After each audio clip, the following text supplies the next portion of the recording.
welcome to another episode of Skinterviews. I am one of your two hosts. My name is George Skandalis, and this is Nathan Strong.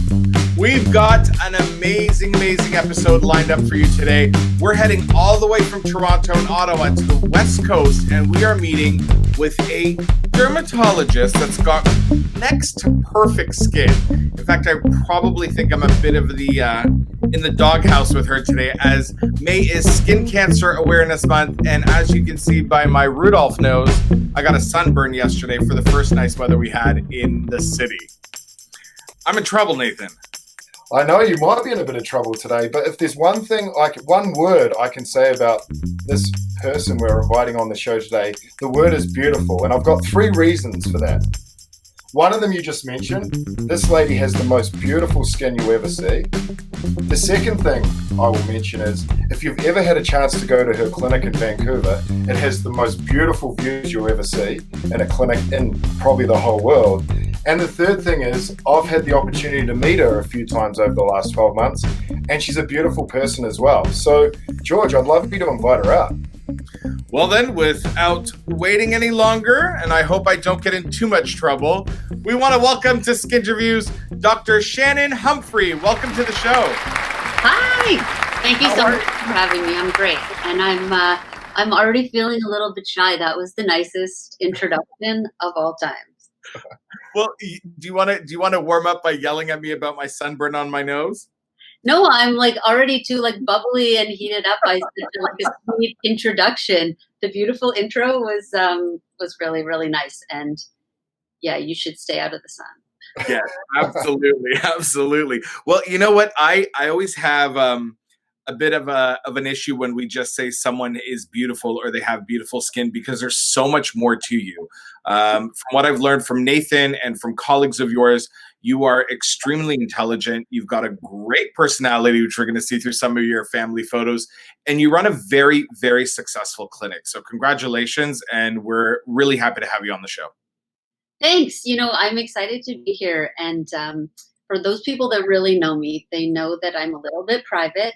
I'm a little bit introverted. And so I'm a bit nervous about today's interview, but I'm also really excited because it's going to give me a chance for the people that don't always have a chance to know me a little bit more.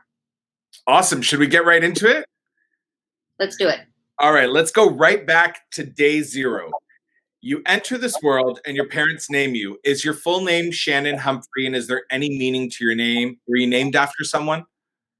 My full name is Shannon Deirdre Humphrey, but I was born Shannon Deirdre Hannah. And so no particular links to any of those names, but I did spend the first 25 years of my life as Shannon Hannah. And if you say that quickly, or if you try and provide that to someone at the bank who's collecting your name, Shannon Hannah, it's like a little bit of a mouthful. And so I was pretty happy to take on Humphrey. But I'm a Humphrey now, and it's Shannon Humphrey. Amazing. And do you have any siblings and a family of your own? Yes. So I have one sister. She's 4 years younger. She lives in Nassau, Bahamas with her young family. And she's my person. We're really close. And I'm happy that she's happy. And I'm sad that she lives so far away, but it's in an awesome place. So love to go to Bahamas at least once a year to see her. I have a half brother who is almost 22. And that's been a really interesting experience. He lives in Oakville. And then my life is full. I have 4 children. So they are 4, 6, 8, and 11. Here they are. Here's the Humphrey clan. You can see us at Christmas in our matching PJs. That's my hubby, Dave, and our 4 kids, Stanley, Vivian, Audrey, and Stella. And we're in our favorite place in the world. We're at our home in Whistler, which is where we have our best time, and we try and spend as much time as we can there. And then on the right is Halloween 2019. We're definitely a dress up family, go big or go home. You can see we're all representing there. There's 0 theme. I've tried to do the themed family Halloween, but they all gave me a big fat no. We want to do our own thing. And yeah, it's good times. Our life is totally chaotic, but really joyful. What a beautiful family you've got. Yeah, thanks. Busy, 4 kids. Wow. Have you ever thought about maybe having a 5th? Yeah. That's Dave and I always wanted to have a big family, and we never really settled on the numbers. But something just shifted after 4. It became beautifully full, but just that thought no longer became a tangible, concrete. Could there be more?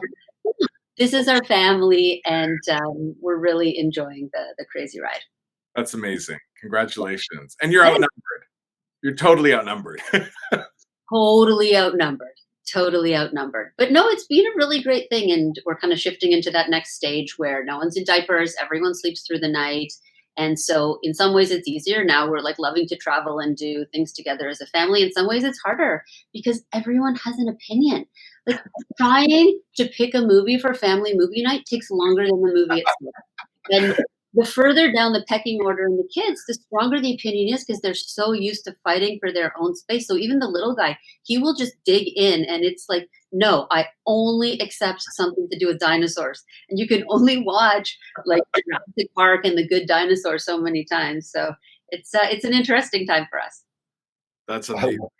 Awesome. I just want to take you back to one of these photos.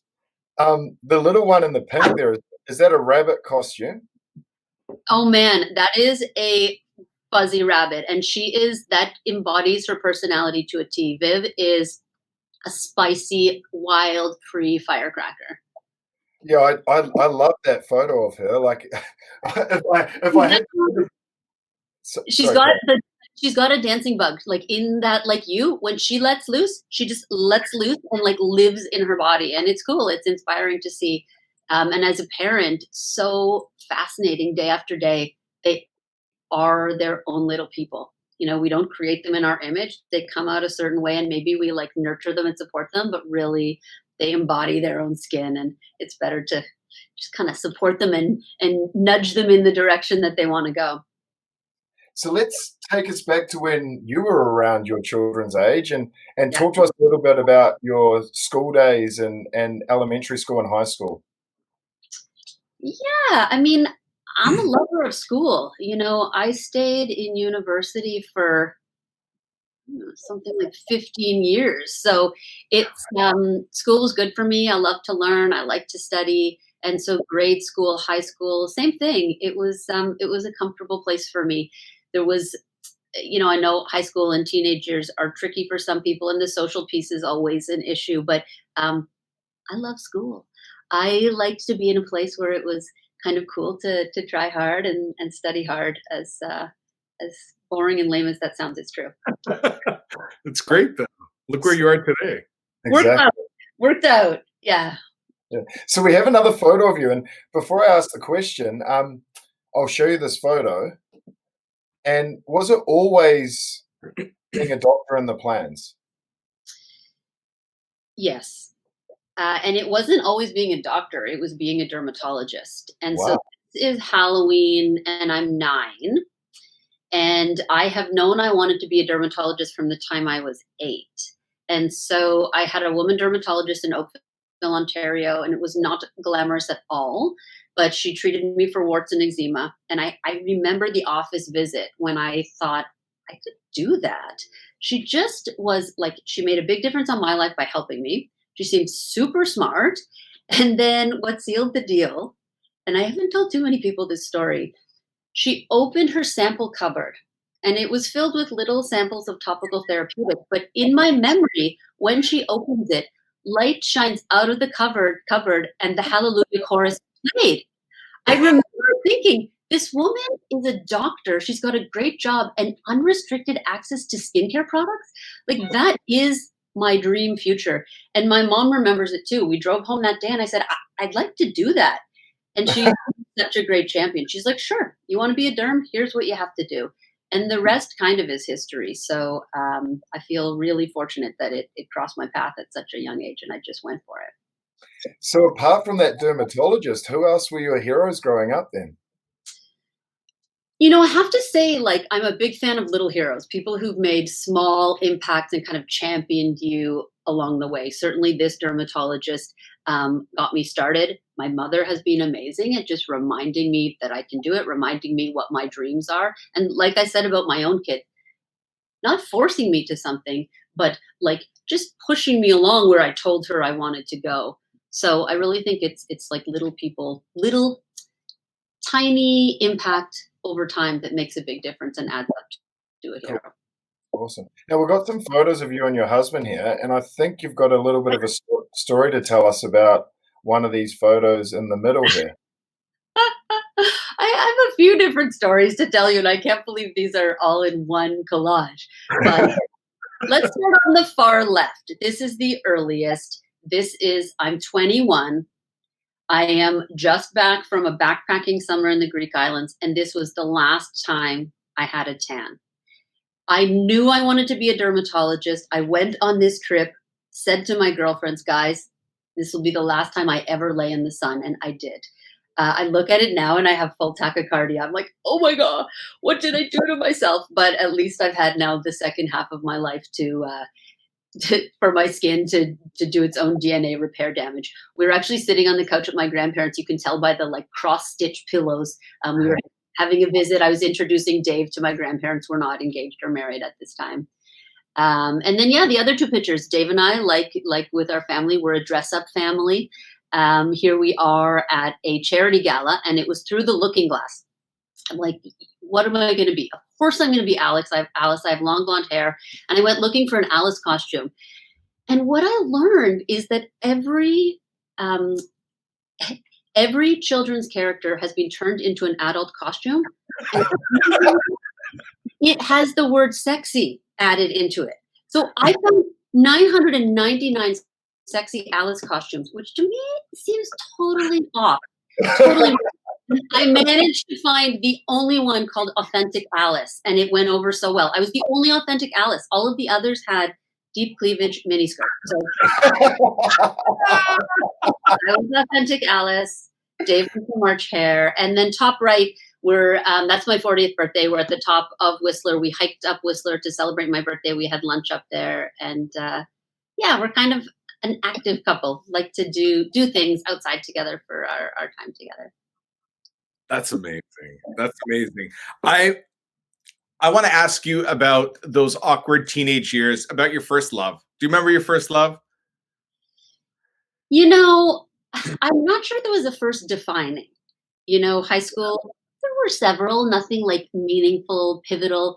But I have a story about my first kiss with my hubby. Okay. I'll share that one with you. We were in Halifax. There's always, everyone has their story. And I think it's so important in the culture of each family to tell the story. And of course, it probably changes over the years. But we have this first kiss that I think is going to be our last kiss because I'm going to medical school somewhere else and Dave's moving back to New Brunswick. And I'm not even really sure I like him that much. So I'm like, all right, it'll be like a goodbye kiss. So the kiss itself, neither here nor there. It was lovely, but we went our separate ways. We said goodbye. Fast forward 5 years, everything changes. I end up in Halifax. He ends up in Halifax. We really fall in love. We make this commitment. And at our wedding, he presents a gift to me, and he studied design and fine arts. And he'd actually painted this beautiful acrylic painting of the corner in Halifax where we had our first kiss. That at the time, I thought it was our goodbye kiss, but for him, it was this pivotal moment. And we have this painting in our home. And I know at some point, I think you have a photo from my wedding, but the photo that we're going to show is the photo right here in the middle.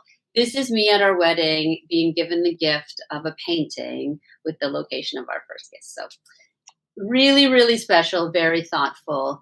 And a couple of other pictures of me, just my work headshot, and then another photo of Dave and I up on Whistler Mountain. In case you haven't heard this, Whistler is like our special place, and being outdoors together is the best way to spend time with Dave. That's such an amazing story, and the painting is so special to be able to share that with your kids when they ask about that. That's beautiful. Yeah, it caught me by surprise, and it was just so thoughtful. Do you remember your first celebrity crush growing up? Ooh, first and existing? Oh, tell us more. Like, okay, so there's the above board answer that is like, okay, David Beckham is the one that I'm like happy to say, but the one that's really true and deep is Eminem. Really? I love Eminem. I I don't know what it is. And when you make a list of things you'd like have in a celebrity crush, he doesn't have any of them. But I don't know, it's just something about him. And I do make an effort once a year to watch 8 Mile. It's one of my favorites. That's amazing. I would have never expected that answer after David Beckham, but that's cool. I don't know. I can't explain it. Do you remember the last song you sang in your shower? Ooh, last song I sang in my shower. My kids are really into Dance Monkey, and it's one of those songs that you like cannot get out of your head. So it's been on a continuous looping track for the last month or so. Well, what does it sound like? Because I've never heard it. Oh no, that's totally unfair. Come on, we had to do Head and Shoulders, Knees and Toes. Dance for me, dance for me. That's all I got.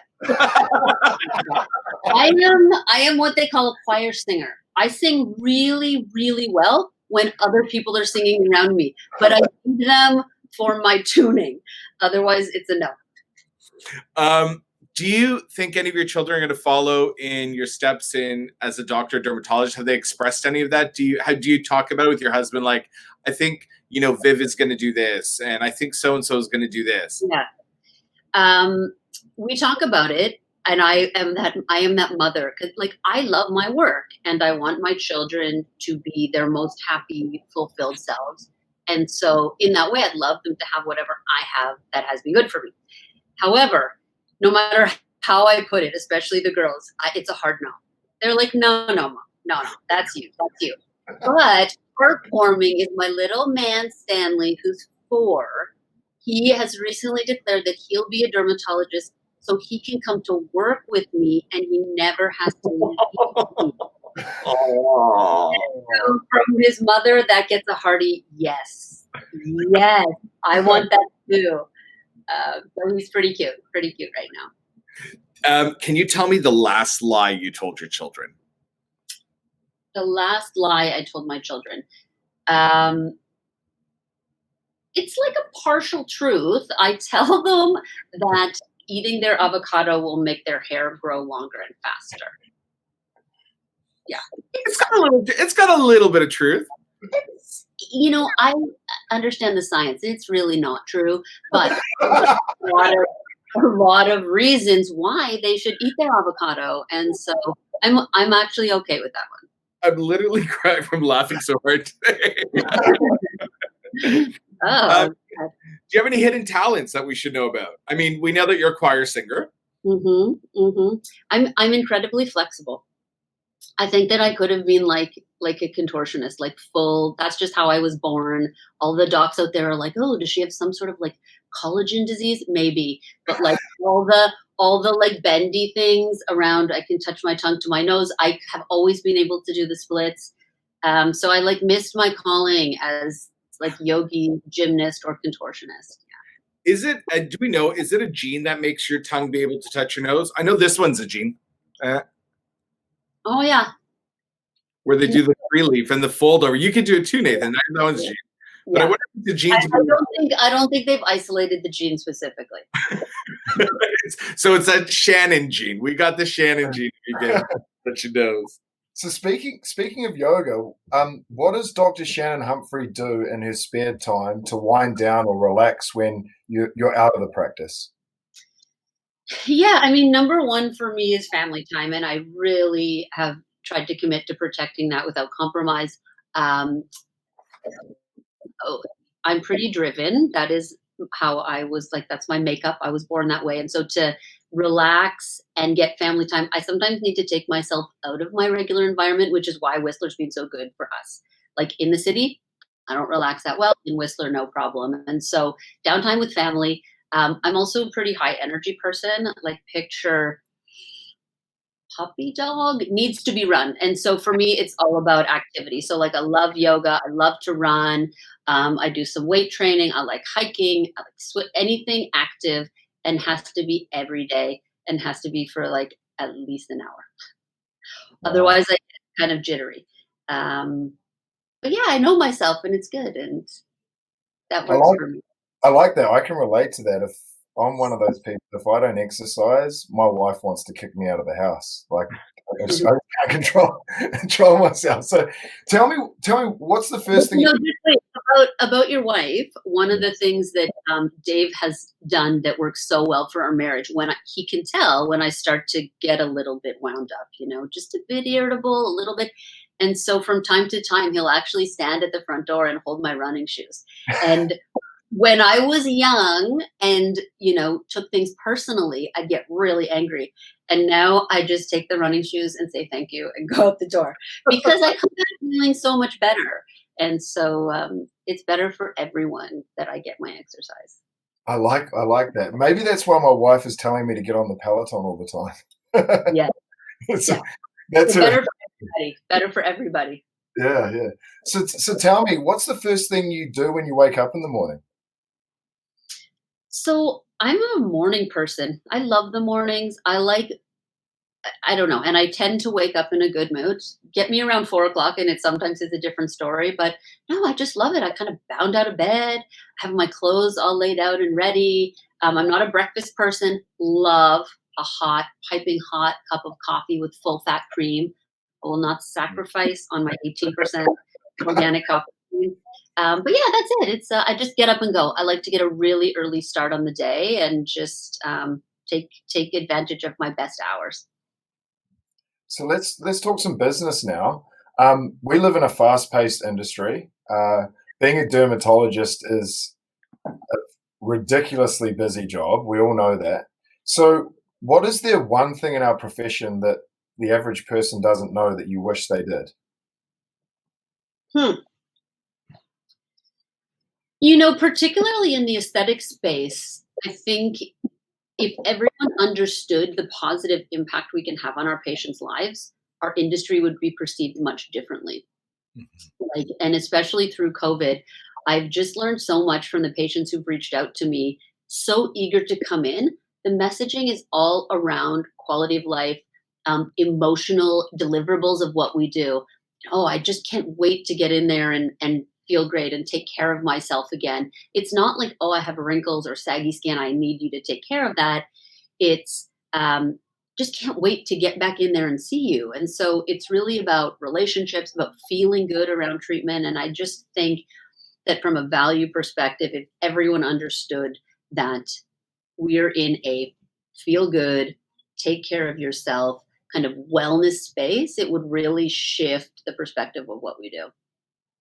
I love that. I really do love that. Now, Because those of us that are in it, we know that. yeah. We get that positive feedback every day, but I still think on a broader social scale, there's a perspective that what we do is either just vanity or just dollars and cents. And I really don't think it's either. No, I 100% agree with you there. And I think that's what we should be, as an industry, we should be promoting a lot of during this time. And I agree with you 100%. So let's look at this. You're a beautiful, lovely lady. You're a very successful dermatologist. Most people will be sitting here going, well, this lady is perfect. I would like to know a couple of obstacles that you've had to overcome in your career to get you to where you are now. Or one obstacle. Yeah, I mean, we all have obstacles, and I kind of want to come back to so many things you said in that question. First of all, you called me beautiful and lovely. That was really nice. Beautiful, lovely lady. This, and I also want to comment on this concept of being perfect. I think that that's a really interesting one. And what is perfect? Totally untrue. Either we're all perfect or none of us are perfect. I think we're probably all perfect in our own, like, beautifully unique and flawed ways.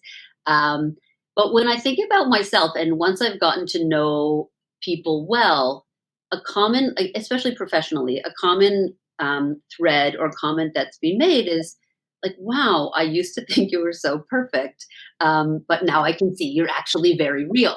And, yeah, that's true. And of course, it is true. But I think it comes to what I mentioned at the beginning.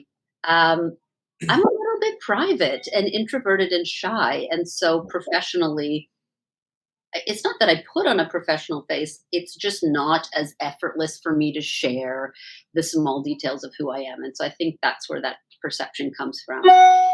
In terms of challenges and obstacles, as my life has expanded and commitments and obligations come kind of one at a time, I think thinking about how to be um, to like live with integrity and be your own self, but to also be a mother of four, a loving wife, um, a physician, a practice owner. We have a team of 20. I do a lot of teaching and training and research. And when I slowly add these up, you end up with so many demands on your time. And so kind of boils down to this, how much multitasking can you do? How much can you take on? How much burden can you bear and still be true to yourself and happy?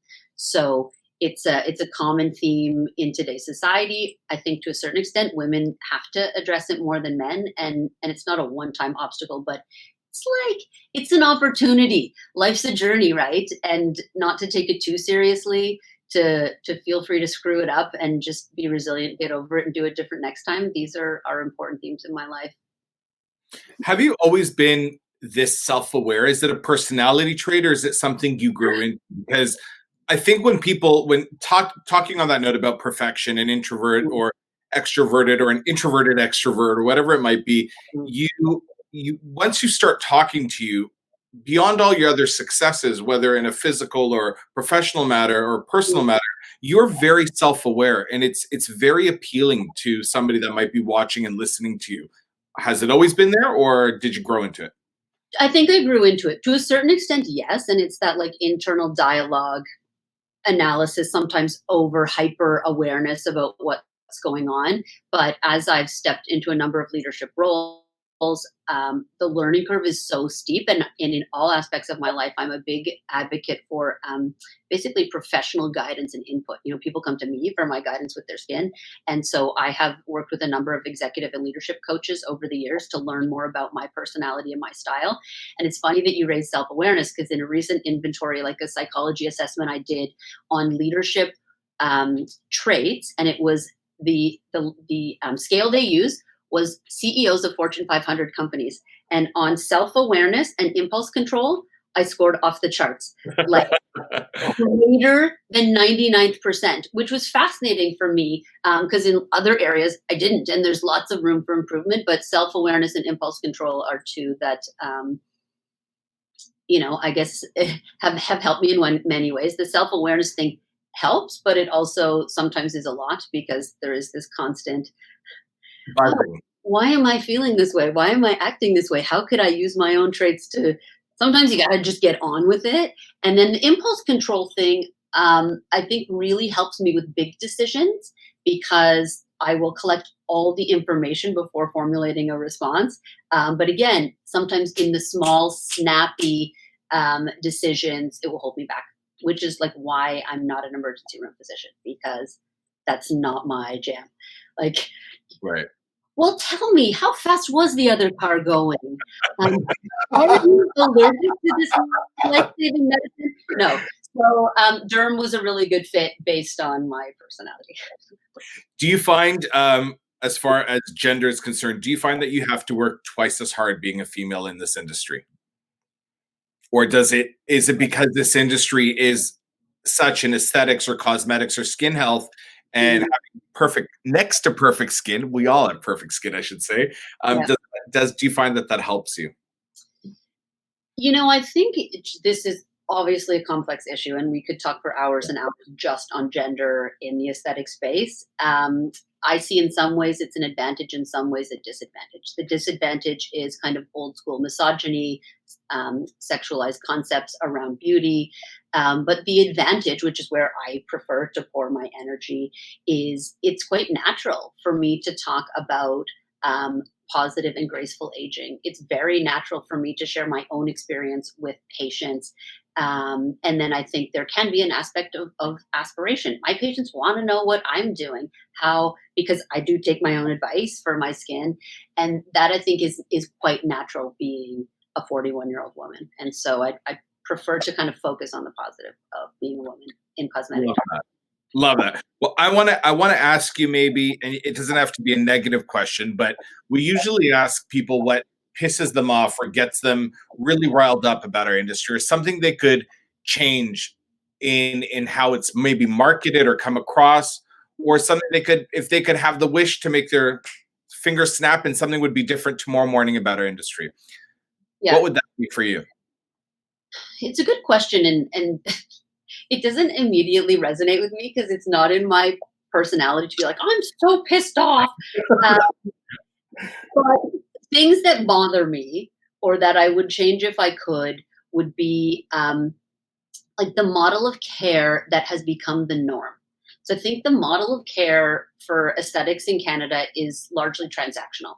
And so it's about one patient on a single day in clinic, a single moment in time, the exchange of money to do Botox, sell skincare, do lip filler. And in the same model of transactional care, we charge by the unit or the vial or the syringe. And this makes no sense. We all agree that putting the patient at the center of care and looking at the patient as a whole is best practice. This means having a relationship with the patient over time and understanding their values. So this is what I refer to more as a holistic model of care. And if I could change one thing, it would be to open our minds and to shift the entire industry towards a holistic model of care, because I think patients would get better results, more natural looking, and more thoughtful, organized results over time to help them age as gracefully and positively as they'd like. So if I could wave my magic wand, that's what I would do. I would shift us from transactional to holistic, and I think the industry would totally up level. Patients would get better care. I'm going to pass you over to Nathan to talk about coronavirus and how it's affected our industry. But I got to tell you, we're about 14 or 15 interviews in right now, and that's got to be the best answer I've gotten to that question, hands down. And I 100% on board with you on that. I think people need to look at it as a holistic approach with long-term care rather than an immediate single transaction. Yeah. Thanks. You're welcome. Yeah, I have to agree with George, but let's go into COVID because it's what everyone's talking about at the moment. I'm really interested to hear from your point of view and get a West Coast point of view on COVID and how it's obviously attacked your business and your professional career, but also how you're looking to pivot around it and what sort of changes you're looking to make to pivot around this COVID experience. Mm-hmm. I mean, like for all of us, the experience has been life-changing, and we're only 6 weeks in. In the 6-week period, how much has changed? So much. The practice is currently close to seeing patients. We are shipping out skincare. On a professional level, the hardest part for me has been thinking about my team. We have a really team-centric approach, and there's like 17 women who bring it every single day and work incredibly hard.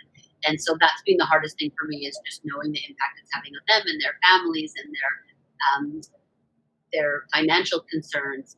From a personal perspective, it's been really eye-opening and bewildering for me that behind closed doors in my family, I've never been happier. And I've actually never been more relaxed. And I think there's an interesting piece for me that to take the control out of it.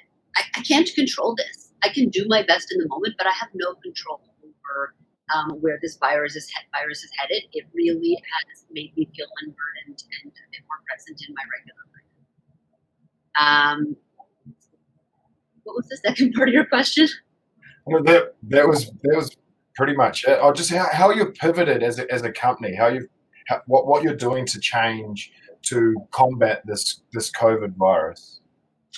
Yeah, so I think it's been a great opportunity, first of all, as a team, for us to stay connected with our community, our patients, and our community, those that follow us, to really stay connected, but in a socially appropriate way.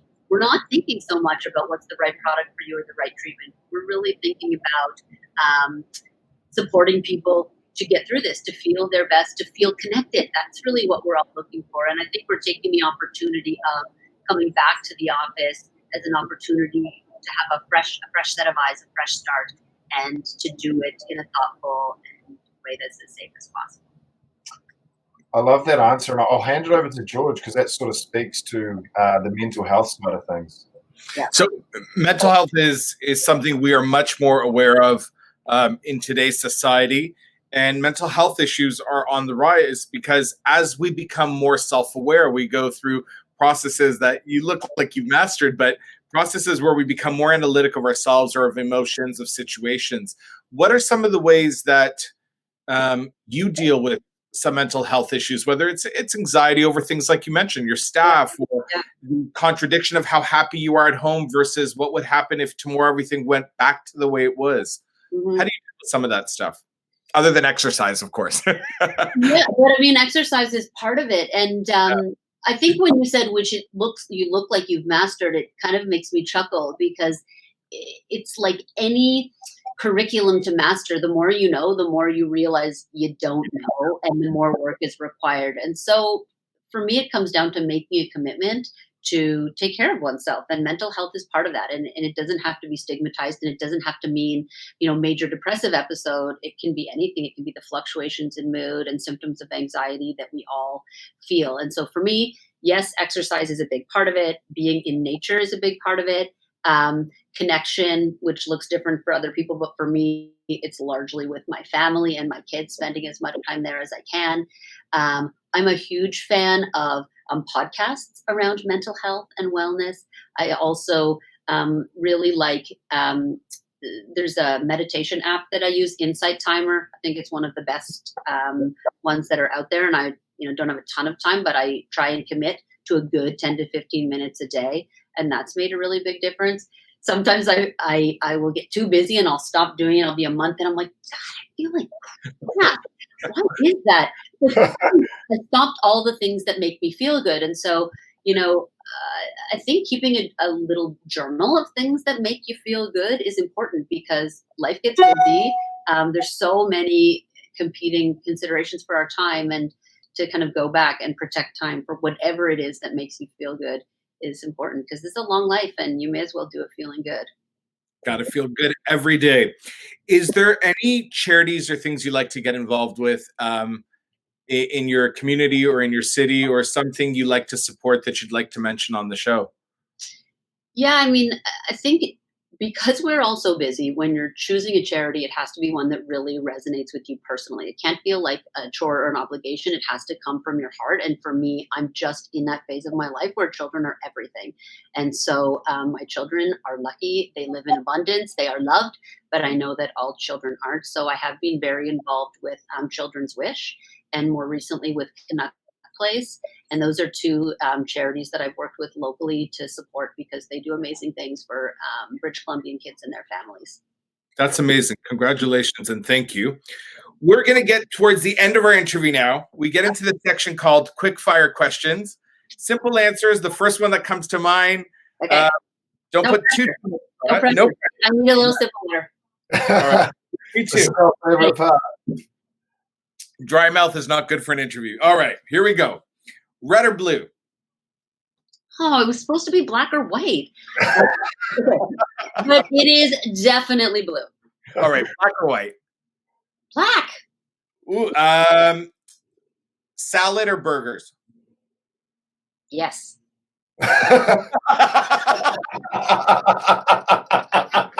That too might be the second best answer we ever had on that. Okay.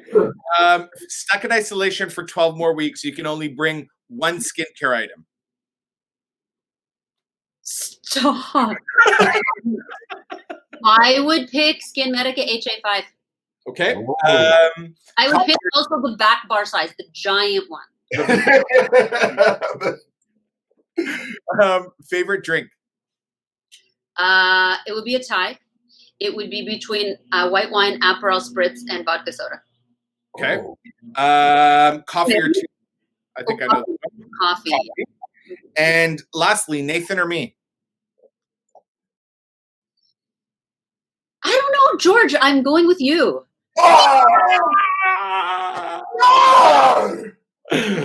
Take that.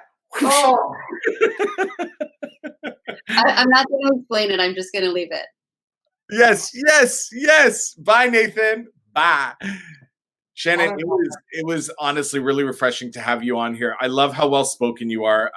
Thanks. And I really enjoyed getting to know you this way. And I can't wait to make it out west one day and visit your clinic. And I just want to make sure I'm pronouncing it right for anybody that's reading it. It's Caruthers? Yeah. Carruthers. Carruthers-Humphrey.com. Yeah. Perfect. Carruthers and Humphrey Cosmetic Dermatology. And they can find you on Carruthers-Humphrey.com or on your Instagram, Humphrey Derm. Yeah. I want to say a big thank you. I hope you enjoy the time you get with your family through all this. And I'm sure we'll see you on the other side of it. And we'll all be living a new normal, whatever that might be. And I hope that I get to know you more so that I can become more self-aware of myself and follow some leadership from you. It's brilliant. Thank you. Guys, thanks for this opportunity. I really appreciate it. No worries. One last question, though. We can't let you off the hook before you go. If you could pick one person to be on the show for us to interview, who would it be, and can you help us get them on the show? Ooh, who would it be? How about Vince? Vince Bertucci would be great. We would love that. I'll do my best. We'd love that. Yeah. Did we ask the skincare routine? People want to know. Well, we sort of got it with the HA. Yeah, what else do you use apart from on a daily basis apart from the Skinmedica HA5? So I like the Simply Clean and AGEI from SkinCeuticals. Often use CNE Ferulic. I really like the Trio Moisturizer and the Interfuse Face and Neck from Skin Better. I love the HA5 from Skinmedica, occasionally with a dollop of GNS Essential. And for lateral face, neck, and chest, where I have a little bit of pigment, I really like the Vivier Radiant Serum. Awesome. Amazing. I love my products. The Hallelujah Chorus every time I open my cupboard.